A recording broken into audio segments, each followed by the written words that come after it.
അരുണിന്റെ അമ്മ പടിക്കൽ കാത്തു നിൽക്കുന്നുണ്ടായിരുന്നു. അവർ കുഞ്ഞിനെ നന്ദിതയുടെ കയ്യിൽ നിന്ന് വാങ്ങി.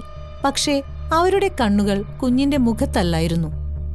അരുണേ, സത്യപ്രതിജ്ഞ നല്ല ഭംഗിയായി നടന്നു, അമ്മ പറഞ്ഞു. എന്നിട്ട് നന്ദിതയുടെ നേരെ നോക്കി ഒരു തണുത്ത ചിരി ചിരിച്ചു. നന്ദിത, ഇനിയിപ്പോൾ വിശ്രമമൊക്കെ കഴിഞ്ഞല്ലോ. ഒരു മന്ത്രിയുടെ വീടാകുമ്പോൾ സദ്യയും സൽക്കാരവും ഒക്കെ ഉണ്ടാവും.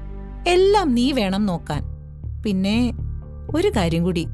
അമ്മ അരുണിനെ നോക്കി ഒന്ന് കണ്ണു ചിമ്മി.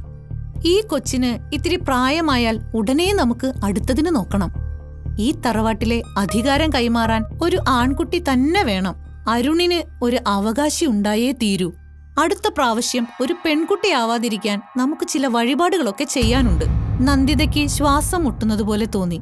താൻ ഒരു മനുഷ്യസ്ത്രീയല്ലെന്നും കേവലം ഒരു ആൺകുഞ്ഞിനെ പ്രസവിക്കാനുള്ള ഒരു യന്ത്രം മാത്രമാണെന്നും അവർ ഓരോ വാക്കിലൂടെയും അവളെ ഓർമ്മിപ്പിക്കുകയായിരുന്നു.